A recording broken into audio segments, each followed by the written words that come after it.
Spring, 1868. Willow Creek, Wyoming Territory. The April rain fell in dismal sheets, casting a gray veil over the already solemn church and its handful of attendees. Inside, 21-year-old Katherine Vance stood alone at the altar, her ivory dress pooling around her feet like spilled milk. The bundle in her arms squirmed, tiny fingers reaching from beneath a hand-stitched blanket. Her dark brown hair, once elegantly arranged with white flowers, now hung in damp tendrils around her pale face. She kept her green eyes fixed on the church door, willing it to open, though she knew in her heart it would not. "I think it best we acknowledge Mr. Price will not be joining us today," Pastor Miller finally said, his voice echoing through the near-empty church. Katherine swallowed hard. Richard Price, her fiancé and father of her 6-week-old daughter, had promised to make things right today. But the stagecoach bringing him back from Denver had arrived 2 hours ago. "Empty. I'm so sorry, dear," whispered Mrs. Miller, her eyes full of pity. The baby began to cry, a thin wail that seemed to strip away whatever dignity Katherine had left. She bounced little Emma gently, though her own body trembled with suppressed sobs. "You can stay with us tonight," offered the pastor's wife. But Katherine knew what that meant. Tomorrow would bring more whispers, more sidelong glances from the women of Willow Creek. She'd already endured months of it, ever since her condition had become impossible to hide. Richard had promised to return before the birth, then after. Each letter carried excuses about business investments needing attention. She believed him because she needed to believe. Now she understood the terrible truth that had shaped her life. Love was a luxury that didn't belong on the frontier. Trust was for fools. On the Wyoming frontier, survival was the only goal worth having. "Thank you, but I'll return to my brother's homestead," Katherine said, willing her voice not to crack. The handful of guests, mostly curious townspeople who'd shown up for the spectacle rather than out of kindness, began filing out, whispering among themselves. Katherine stood frozen, understanding that this moment marked her complete transition from respectable schoolteacher to fallen woman. She stepped outside, the rain having slowed to a drizzle. Emma fussed in her arms as Katherine hesitated at the church steps, uncertain how she would make the 2-mile walk to her brother James's homestead in her wedding dress. That's when she first noticed him, a tall figure on horseback, watching from beneath the spread branches of a cottonwood tree. He was younger than she expected cowboys to be, perhaps 25, with a clean-shaven face that held a certain gentleness despite his still expression. His black hat was pulled low, but not low enough to hide eyes that seemed to take in everything without judgment. Katherine looked away quickly, embarrassment burning her cheeks. She shifted Emma in her arms and began walking, the hem of her dress immediately soaking up mud from the road. The sound of hoofbeats approached from behind. The rider drew alongside her, his dappled gray horse snorting softly in the damp air. "Ma'am," came his voice, unexpectedly gentle for a man of his size. "You shouldn't be walking in this weather. Not with a little one." Katherine didn't look up. "I'm fine, thank you. The Vance homestead's a fair piece from town." She glanced up sharply.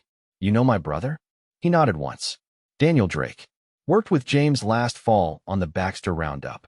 His name stirred a vague memory. James had mentioned a new hand who'd saved his life during a river crossing gone wrong. "I heard there was to be a wedding today," he continued quietly. Katherine felt her throat tighten. "Well, as you can see, there wasn't." Daniel studied her for a long moment, his blue eyes reflecting nothing but quiet consideration. "Ma'am, I don't mean to presume, but I'd be honored to give you and your child a ride home." Something in his tone, the complete absence of pity or judgment, made it impossible to refuse. Katherine found herself nodding. With surprising grace, Daniel dismounted and approached. He was tall, but moved carefully, as if constantly mindful of his strength. Up close, she could see the sun lines around his eyes, though they seemed born more from squinting at distant horizons than from laughter. "May I?" he asked, gesturing to help her onto his horse. Katherine hesitated, clutching Emma tighter. Trust was what had gotten her into this predicament, but practical necessity won out. She nodded once. With gentle efficiency, Daniel helped position Katherine sideways on the saddle, making sure she was secure with Emma before mounting behind her. He kept a respectful distance, his arms reaching around her only to hold the reins. As they rode away from the church, Katherine felt the curious eyes of Willow Creek following them. Another story to add to her disgrace, leaving her failed wedding with another man.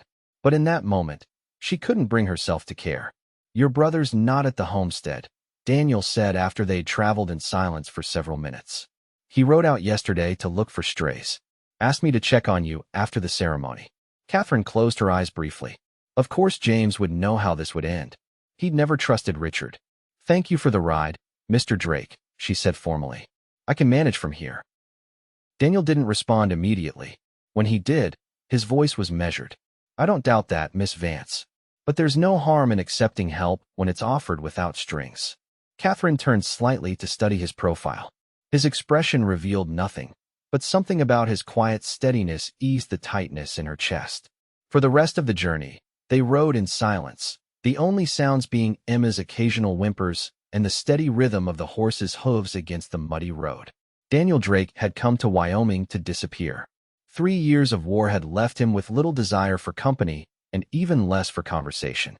The frontier seemed the perfect place for a man who'd seen too much death to believe in anything beyond survival. He drifted west after Appomattox, taking work on ranches where his skill with horses compensated for his taciturn nature. Working for James Vance these past months had been good enough. The man asked few questions and respected Daniel's silence. But as they approached the Vance homestead, a modest cabin with a barn and corral, Daniel found himself unexpectedly troubled by the woman in his arms. Not by her presence, but by the hollow look in her eyes that reminded him too much of soldiers who'd lost their way home. He helped Katherine dismount carefully, then tied his horse to the hitching post. "I'll get a fire started," he said simply, not waiting for permission before walking toward the cabin. Inside, he moved with practiced efficiency, striking a match to the kindling in the stone fireplace. By the time Katherine entered with her child, warmth had begun to spread through the small main room. Daniel straightened, suddenly aware of the incongruity, her in a muddied wedding dress, him in his work clothes, standing in the dim cabin as if this were an ordinary day. "I'll see to my horse," he said, moving toward the door. "Mr. Drake," Katherine called, stopping him. "Thank you." He nodded once, then slipped outside into the fading daylight. By the time Daniel returned, Katherine had changed into a simple dress and was attempting to prepare supper one-handed while holding Emma. Without a word, Daniel took over at the stove, gesturing for her to sit. "You cook?" she asked, surprise momentarily displacing her grief. "Army taught me," he replied, efficiently slicing potatoes. "Nothing fancy. I'm sorry for imposing on your kindness," Katherine said after a moment. "I'm sure you have better things to do than help a woman foolish enough to," her voice caught. Daniel glanced over his shoulder. "We've all been fooled by someone, Miss Vance." Something in his tone made Katherine wonder what promises had been broken in his past, but she knew better than to ask. Instead, she focused on Emma, who had finally fallen asleep in her arms. They ate a simple meal of potatoes and salt pork in near silence. Afterward, Daniel refused her offer to wash the dishes. "I should go," he said, picking up his hat. "Your brother should be back tomorrow." Katherine looked at the darkening windows, then at her sleeping child. The thought of facing the night alone made her stomach clench, but she had no right to ask this quiet stranger to stay. "Of course. Thank you again for your help." Daniel paused at the door, seemingly struggling with something. Finally, he said, "I'll sleep in the barn, just in case you need anything."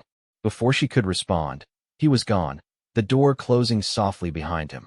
That night, as Katherine lay in bed staring at the ceiling, she wondered about the silent cowboy who'd shown more kindness in a few hours than Richard had in their entire courtship. She wondered what ghosts kept him so quiet, what wounds he carried beneath his composed exterior. Most of all, she wondered why, despite everything, she felt safer knowing he was nearby than she had in months. The crash came just before dawn, glass shattering, followed by harsh male laughter. Katherine bolted upright, instantly reaching for Emma. Before she could get to the cradle, the bedroom door burst open. "Well, look who's here after all," slurred a familiar voice. Richard Price stood swaying in the doorway, reeking of whiskey. His expensive suit was disheveled, his handsome face twisted with drunken spite. "Richard," Katherine gasped. "What are you doing?" "Came to see my bride," he sneered, stumbling forward. "And the little mistake." Katherine lunged for Emma's cradle. placing herself between her child and Richard. "Get out. Now." Richard laughed, the sound nothing like the charming chuckle that had once won her heart. "That's no way to greet your fiancé. I'm just a little late, that's all." "You're more than late," Katherine said, her voice steadier than she felt. "You're finished here. Leave." Richard's face darkened. "Don't talk to me like that, you little—" The sound of a gun being cocked froze him mid-sentence. "The lady asked you to leave," came Daniel's calm voice from behind. Richard turned slowly, his eyes widening at the sight of the tall cowboy filling the doorframe, revolver aimed steadily at his chest. "Who the hell are you?" Richard demanded. "Doesn't matter," Daniel replied evenly. "What matters is you're leaving. Now." For a tense moment, Richard seemed to consider his options. Then, with a dismissive gesture, he backed away. "Keep her," he spat. "Damaged goods anyway." Daniel's expression didn't change, but something dangerous flickered in his eyes. "One more word about her, and you'll regret it." Perhaps it was the absolute certainty in Daniel's voice, or perhaps it was the unwavering gun in his hand, but Richard's bravado crumpled. He staggered out, cursing under his breath. Daniel followed him to the door, watching as Richard mounted his horse and rode unsteadily away. Only when the sound of hoofbeats had faded did he holster his weapon and turn back to Katherine. She stood in the bedroom doorway, Emma now awake and crying in her arms. In the gray dawn light filtering through the broken window, she looked both fragile and fierce. "Are you hurt?" Daniel asked quietly. Katherine shook her head. "No, just—" She trailed off, looking around at the disorder Richard had left in his wake. Daniel nodded, understanding what she couldn't say. "I'll fix the window. Get the little one settled." By mid-morning, Daniel had repaired the window, cleaned up the broken glass, and was chopping firewood outside, as if protecting a woman and child in the pre-dawn hours was something he did every day. Katherine watched him through the window as she prepared coffee, trying to reconcile the quiet, gentle man with the unflinching certainty he'd shown when facing down Richard. When she brought him a cup of coffee, he accepted it with a nod of thanks, setting down the axe. "My brother isn't coming back today, is he?"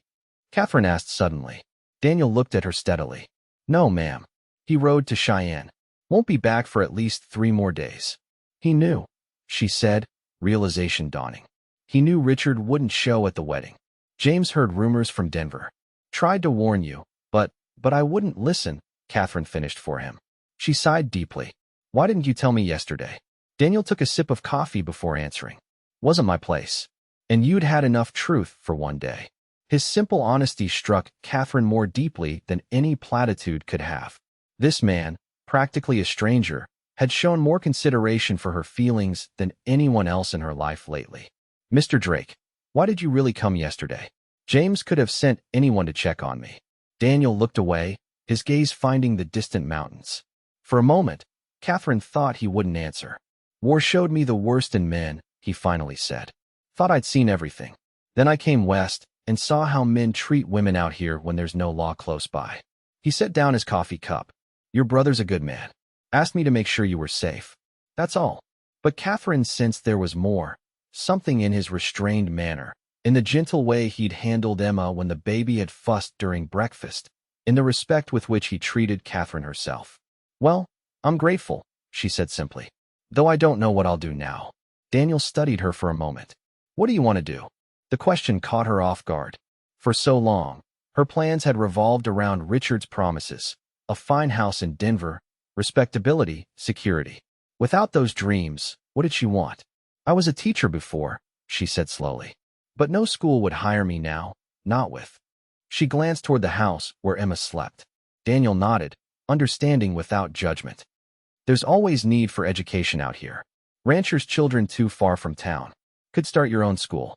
The idea took root immediately, a tiny shoot of possibility in ground that had seemed barren just yesterday. "I could," she whispered, almost to herself. "I really could." For the first time since Richard's first broken promise, Katherine felt something unfurl inside her. Not quite hope, but its precursor, possibility. Daniel Drake hadn't planned to stay. When James Vance had ridden out, asking him to keep an eye on Katherine until after the wedding, Daniel had intended to check on her once, then return to the line shack where he'd been repairing fence. Instead, 3 days had passed, and he found himself still at the Vance homestead, sleeping in the barn at night, and spending his days repairing things around the property that had been neglected in James's absence. He told himself it was respect for his employer that kept him there. But in truth, something about Katherine Vance and her infant daughter had cracked open a door inside him he'd thought permanently sealed. He watched from the barn doorway as Katherine hung laundry, Emma wrapped against her chest in a shawl. There was a quiet determination in her movements, a resilience he admired. She'd cried only once in his presence, late the first night, after Richard's intrusion, when she'd thought Daniel had gone back to the barn. He'd returned to the house to check the repaired window and heard her muffled sobs. He'd stood frozen, torn between offering comfort and respecting her privacy. In the end, he'd silently retreated, understanding some griefs needed to be faced alone. Now, she looked up and caught him watching. Instead of looking away, she offered a small smile. Something shifted in Daniel's chest, an unfamiliar warmth that both alarmed and intrigued him. "James should be back tomorrow," he said as she approached with the empty basket. "Yes," Katherine agreed, readjusting Emma in her sling. "I don't know how to thank you for staying." Daniel shrugged, uncomfortable with gratitude. "Just doing what your brother asked." Katherine tilted her head slightly. "I think you've done far more than that, Mr. Drake." Her green eyes studied him with an intensity that made him want to retreat. "May I ask you something personal?" Daniel tensed but nodded once. "Why do you stay out here, all alone? You're educated. I can tell by how you speak. You could have opportunities back east." The question hit closer to truths Daniel rarely examined. "Nothing for me back there," he said simply. "Because of the war?" Katherine asked gently. Daniel looked away, focusing on the distant line of cottonwoods marking the creek. "Partly." To his surprise, she didn't press further. "Instead," she said, "I've been thinking about what you said. About teaching children from outlying ranches." Grateful for the change of subject, Daniel nodded. "Good idea. You're qualified. But I need a place. I can't impose on James forever, especially with Emma." She hesitated. "There's an abandoned homestead about a mile upstream. James mentioned the owner died last winter. Do you know it?" "The Wilson place," Daniel confirmed. "Roof needs work. Otherwise sound. Do you think?" Katherine paused, gathering courage. "Do you think someone could make it habitable? For a school, perhaps with living quarters?" Daniel considered the question with the seriousness it deserved. "Would take work. But yes, good water source. Defensible position." He glanced at her. "You're thinking of claiming it?" Katherine straightened her shoulders. "I've been dependent on men's promises for too long, Mr. Drake. I need to make my own way now, for Emma's sake." Something about her determination struck Daniel deeply. Here was a woman who'd been abandoned, humiliated, yet still stood tall, planning a future. "I could help," he heard himself say before he'd fully formed the thought. "With repairs. Before I move on." Katherine's eyes widened slightly. "You would do that?" Daniel nodded, as surprised by his offer as she was. "Would need to clear it with James first." "Of course," she agreed quickly. "And I would pay you, once I start earning from teaching." "No need," Daniel said firmly. Katherine studied him for a long moment. "Mr. Drake, may I ask why you're being so kind to us?"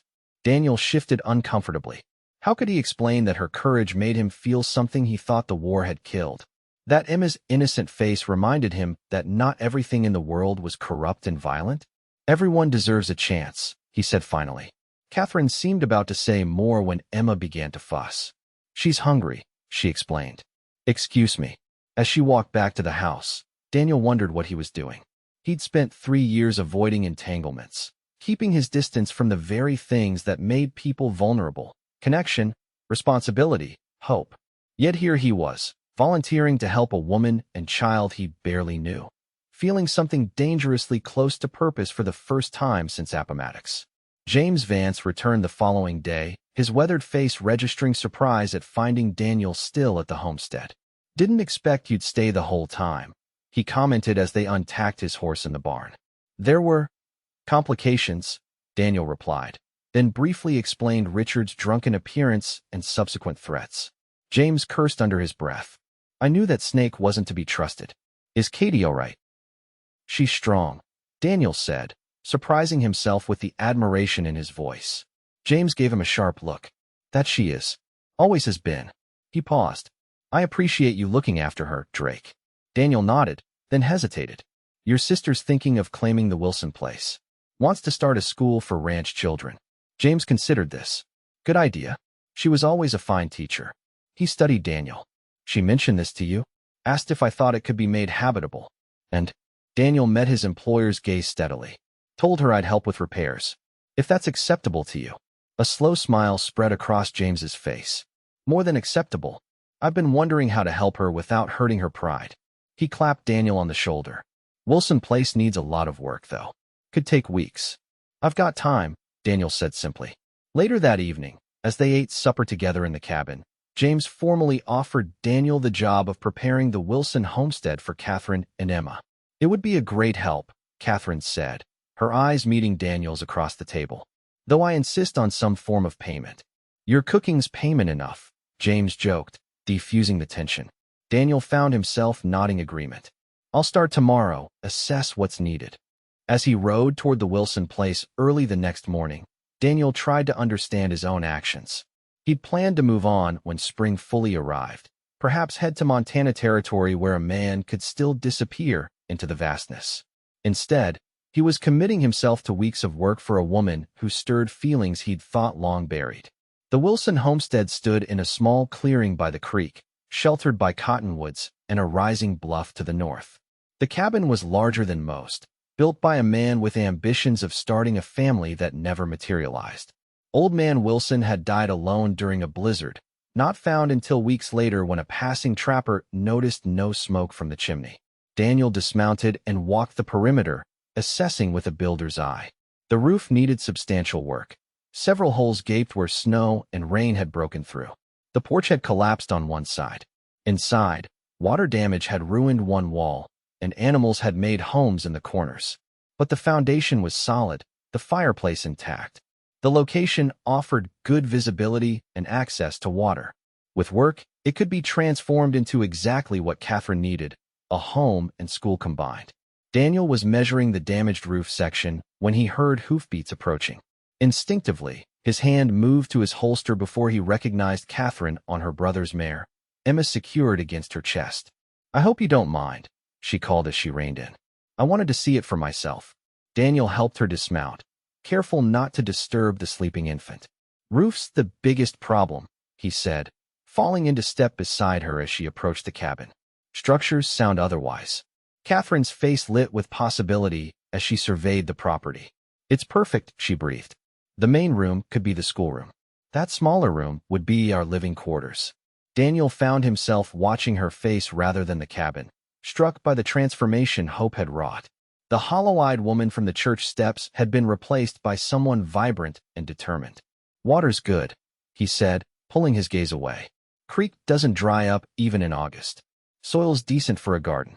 Katherine turned to him, sunlight catching in her dark hair. Do you really think I could make this work, Mr. Drake? Be honest. Daniel considered her question seriously. Frontier's hard on everyone. Harder on women alone.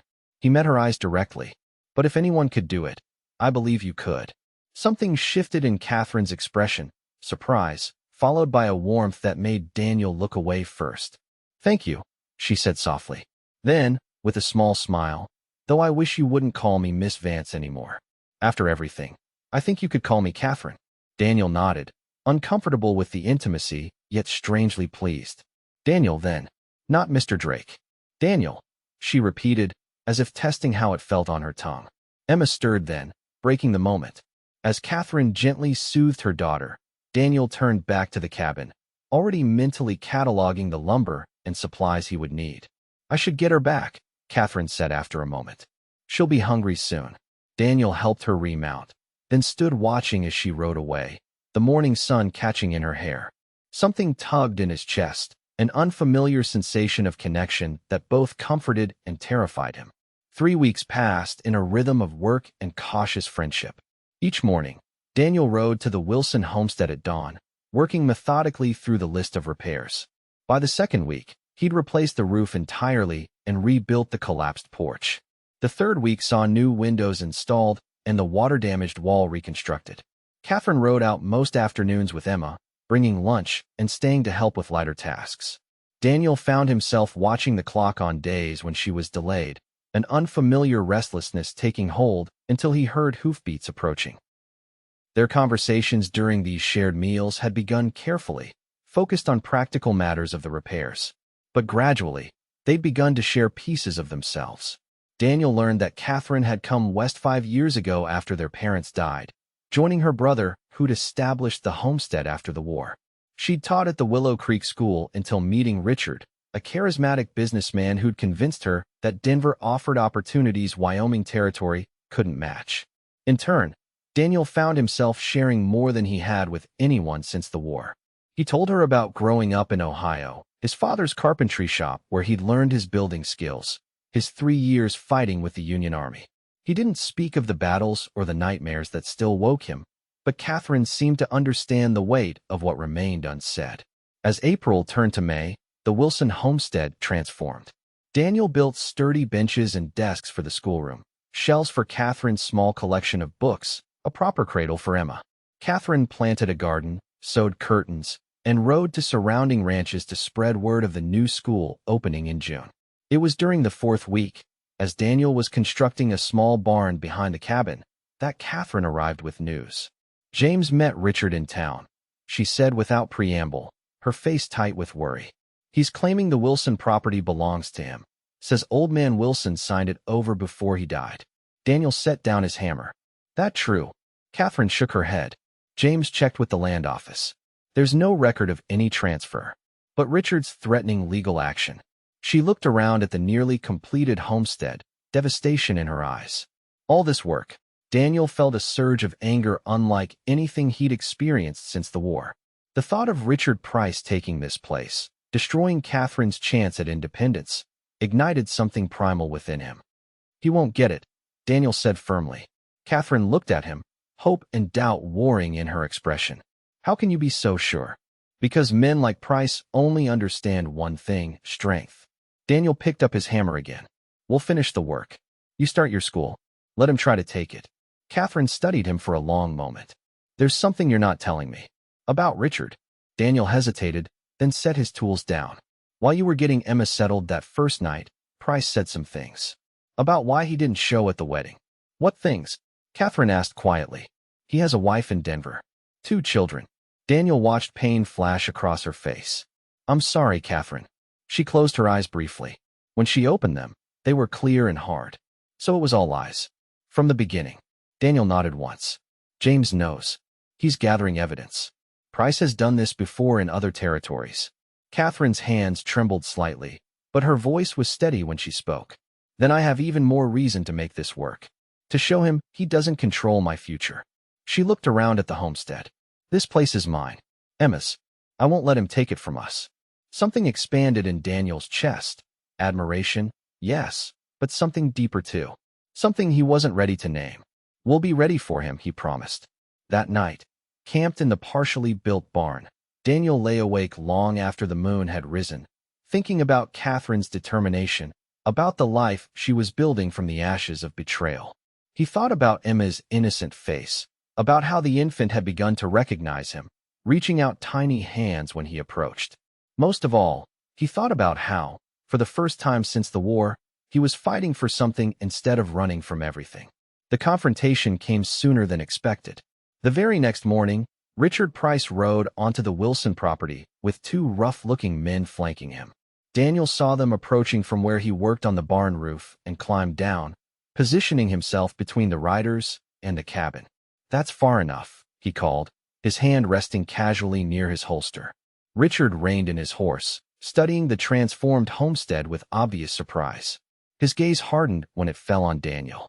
You're trespassing on my property, cowboy, he said coldly. This land belongs to me by right of transfer from Jeremiah Wilson. Funny, Daniel replied calmly. Land office has no record of that transfer. Richard smiled thinly. Paperwork gets lost. But I have the original deed, signed by Wilson himself. Forged, you mean? Came Katherine's voice from behind Daniel. She stood in the cabin doorway, Emma in her arms, her chin lifted in defiance. The sight of her seemed to throw Richard momentarily off balance. Katherine, he said, his tone softening artificially. This doesn't need to be unpleasant. I'm willing to be reasonable. Like you were reasonable about our wedding. Katherine responded evenly. Or about your wife and children in Denver? Richard's expression darkened. You should be careful making accusations. Not accusations. Facts. Katherine stepped forward to stand beside Daniel. The U.S. Marshal in Cheyenne is very interested in your business practices, Richard. Something about land fraud in 3 territories. Daniel sensed the shift in Richard immediately, the calculation in his eyes, the subtle signal to his companions. I tried to be reasonable, Richard said, his voice hardening. This land is mine. I want you both off it by sundown, or my associates here will remove you. The 2 men with him shifted menacingly in their saddles. Daniel assessed them quickly. Hired guns, not particularly skilled from their bearing, but dangerous nonetheless. Last chance, Katherine, Richard continued. Leave now, or things will get unfortunate for your cowboy friend. Katherine's hand found Daniel's arm, her fingers gripping tightly. This is my land, Richard. I'm not going anywhere. Richard's face twisted with rage. Then you'll regret it. He nodded to his men. Show them we're serious. The gunman on the right drew his pistol, but Daniel was faster. His shot cracked across the clearing, striking the man's shoulder and spinning him from his horse. Before the second man could clear leather, Daniel had his gun trained on him. Next one won't be so merciful, Daniel said quietly. Right out. Now. Richard's face had gone pale, his confident demeanor crumbling as he stared at Daniel's unwavering gun. This isn't over, he hissed. The law is already looking for you, Katherine interrupted. Marshal Thompson specifically. At the mention of the marshal's name, genuine fear flickered across Richard's face. He backed his horse away. Get him out of here, he snapped at his remaining gunman, gesturing to the wounded man groaning on the ground. Daniel kept his weapon trained on them until they disappeared down the trail, helping the injured man onto his horse. Only then did he lower his gun, his hand trembling slightly with the aftermath of adrenaline. Katherine's fingers were still wrapped around his arm. When he looked down at her, he was surprised to see not fear, but fierce determination in her eyes. He'll be back, she said quietly. Daniel nodded. With more men, probably. Katherine's gaze swept over the homestead they'd worked so hard to restore. I won't run, she said firmly. Not anymore. Daniel found himself standing at a crossroads he hadn't seen approaching. He could ride out now, continue his solitary journey north, leave Katherine and Emma to whatever fate awaited them. It would be the smart choice, the safe choice for a man who'd sworn never to care deeply about anything again. Or he could stay, fight, risk everything, including his carefully guarded heart. Neither will I, he said quietly. Katherine's eyes widened slightly. Daniel, I can't ask you to risk your life for us. You're not asking. He looked around at the homestead, at all they'd built together. Some things are worth fighting for. The words hung between them, laden with meanings neither was ready to fully acknowledge. Katherine's eyes searched his, looking for something Daniel wasn't sure he knew how to give anymore. Finally, she nodded. Then we prepare. The next 2 days passed in tense anticipation. Daniel fortified the homestead as best he could, building barriers that could serve as cover, positioning water barrels strategically in case of fire, drilling Katherine on where to hide with Emma if shooting started. James arrived on the second day with news that the marshal was indeed investigating Richard, but was currently tracking another fugitive north of Cheyenne. They couldn't count on his intervention anytime soon. I'll stay, James offered, checking his rifle. Daniel shook his head. Too dangerous. If something happens to both of us, who helps Katherine afterward? James looked between Daniel and his sister, something knowing in his expression. You care about them, he said quietly, when Katherine had gone inside with Emma. It wasn't a question, so Daniel didn't bother denying it. They deserve better than what Price is offering. James studied him for a long moment. And what are you offering, Drake? The question hit Daniel like a physical blow. What was he offering? Protection, yes. But beyond that, he'd spent so long avoiding entanglements, he wasn't sure he remembered how to build something lasting. I don't know, he admitted finally. But I know I can't right away. James nodded slowly. Good enough for now. He gripped Daniel's shoulder. I'll be at the homestead. Send word if you need me. After James left, an unexpected calm settled over Daniel. The uncertainty of the past weeks, of his own feelings, of his place in Katherine and Emma's life, clarified into a single, unwavering purpose. Keep them safe, whatever the cost. That evening, As Katherine sat on the porch with Emma sleeping against her shoulder, Daniel joined her, his rifle across his knees. The sunset painted the newly built homestead in gold and amber, making it look almost ethereal in the fading light. "It's beautiful," Katherine murmured. "Hard to believe what it was just a month ago." Daniel nodded, watching how the light caught in her dark hair. "You made it a home." "We did," she corrected softly. She was silent for a moment, then asked, "Daniel, what happens after? If we survive this?" The question caught him off guard. "You start your school, build your life here. And you?" Her green eyes found his in the gathering dusk. "Where will you go?" Daniel looked away, focusing on the distant horizon. The truth was, he couldn't imagine leaving now. Somewhere along the way, between repairing roof beams and building schoolroom benches, between watching Katherine plant her garden and seeing Emma's first smile, he'd begun to hope for things he'd thought forever beyond his reach. "I haven't decided," he said finally. Katherine studied his profile in the fading light. "You could stay," she said quietly. "There's work here. The barn needs finishing. The corral. Winter will come eventually." She hesitated. Emma's growing so fast. She needs stable influences in her life. Daniel turned to her, struck by the vulnerability in her expression. "Katherine." The sound of multiple horses approaching cut him off. Daniel was on his feet instantly, rifle ready. "Inside," he ordered. "Back room. Stay down." Katherine stood quickly, clutching Emma tighter. "Daniel, go," he insisted. "Now." As she disappeared inside, Daniel positioned himself on the porch, counting the approaching riders in the dimming light. 5 men, Richard at the lead. More than he'd expected. Worse odds than he'd hoped for. He took a deep breath, steadying his aim. One way or another, this ended tonight.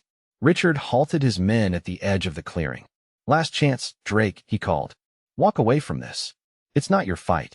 Daniel's finger tensed on the trigger. "That's where you're wrong, Price.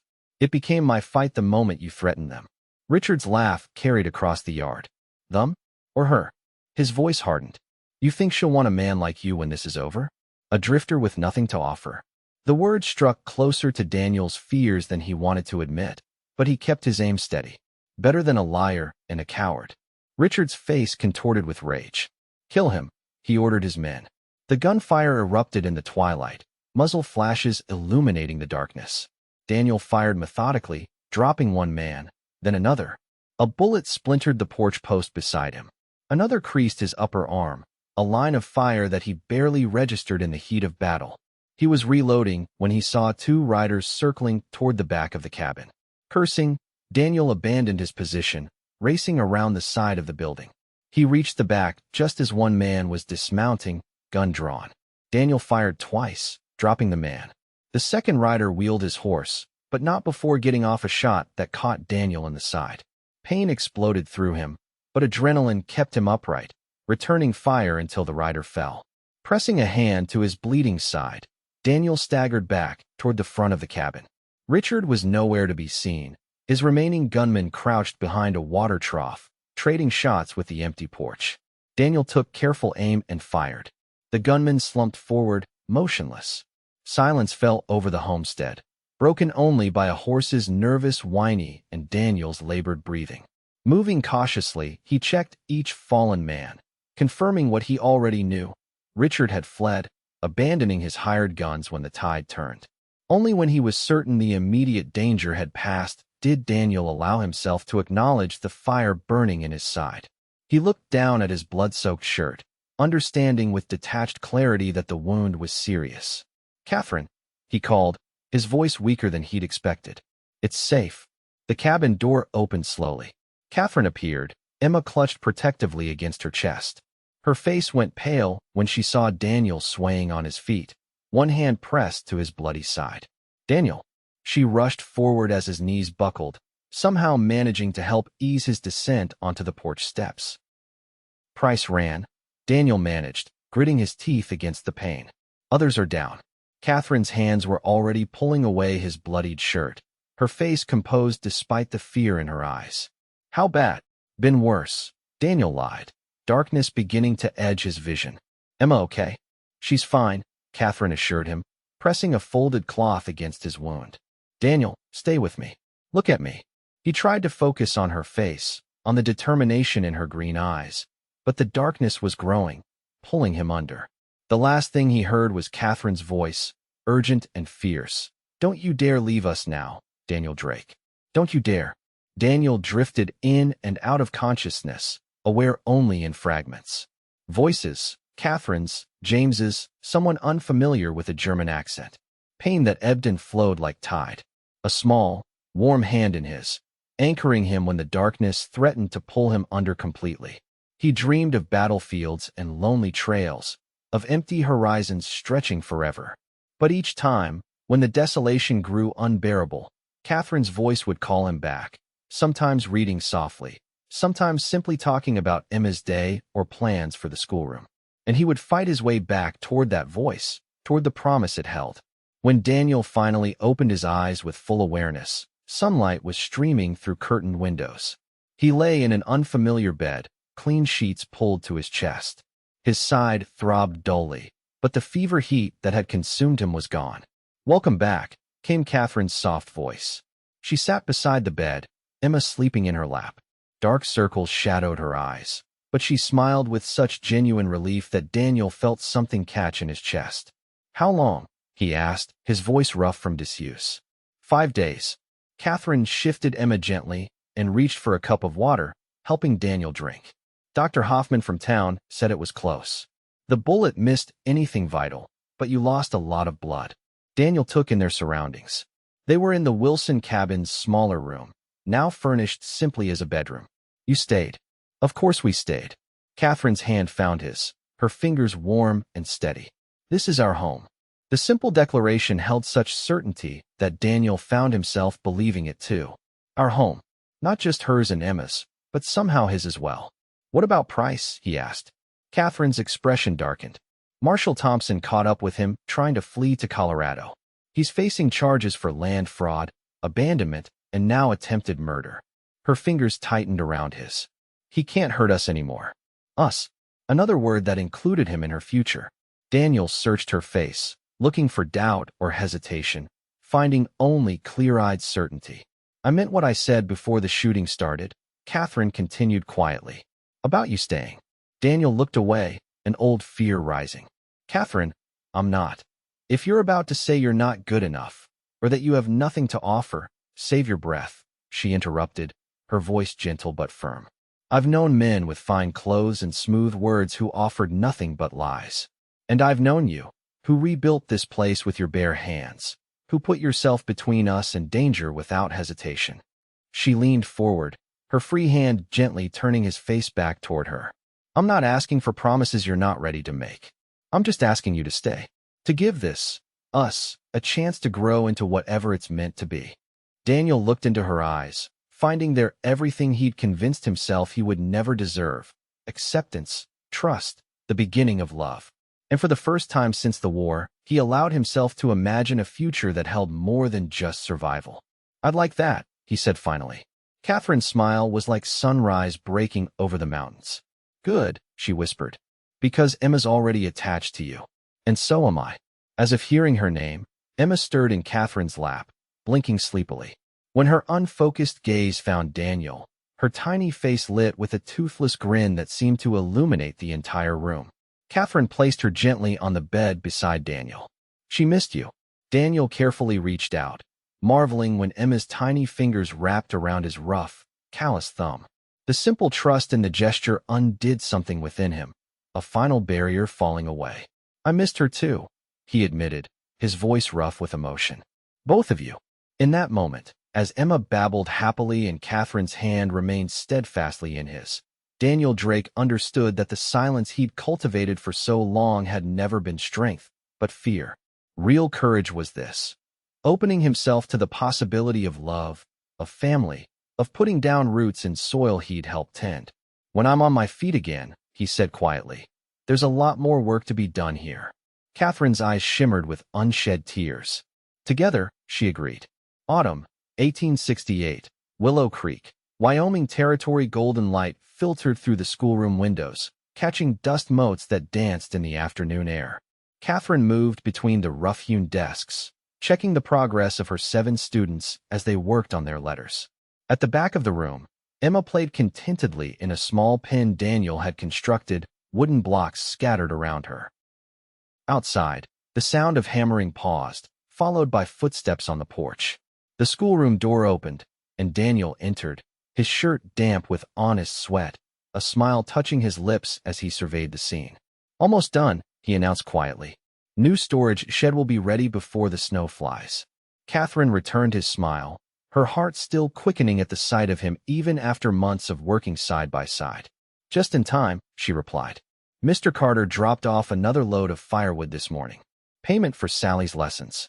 The students looked up at Daniel with varying degrees of admiration. To these children from isolated ranches, the quiet cowboy who could build anything and had once faced down 5 gunmen was something of a legend. "Class dismissed for today," Katherine announced. "Remember your reading for tomorrow." As the children gathered their slates and readers, chattering excitedly about the approaching Halloween celebration, Daniel crossed to Emma's pen. The 7-month-old squealed with delight, raising her arms to be lifted. With gentle hands that still amazed Katherine with their tenderness, Daniel swung the baby into his arms. "She's getting heavy," he commented, bouncing her lightly. "Growing like a weed," Katherine agreed, watching the easy affection between them. It had been this way from the beginning, Emma reaching for Daniel, Daniel's natural protectiveness extending to encompass the child as completely as it did her mother. After the students had departed, Katherine moved to Daniel's side, her hand finding his. "Pastor Miller stopped by this morning," she said casually. "Asked when we might be making things official." Daniel's eyes met hers, a hint of uncertainty still lingering in their blue depths despite everything they'd shared. "What did you tell him?" "That we were waiting for the right time." Katherine squeezed his hand, but that perhaps that time was approaching. Daniel shifted Emma to his other arm, his free hand reaching to touch Katherine's cheek. "Are you sure? About me? About this?" Katherine leaned into his touch, marveling at how this strong, capable man could still doubt his place in their lives. "I have never been more certain of anything," she said firmly. Daniel's smile deepened, reaching his eyes in a way that still made her breath catch.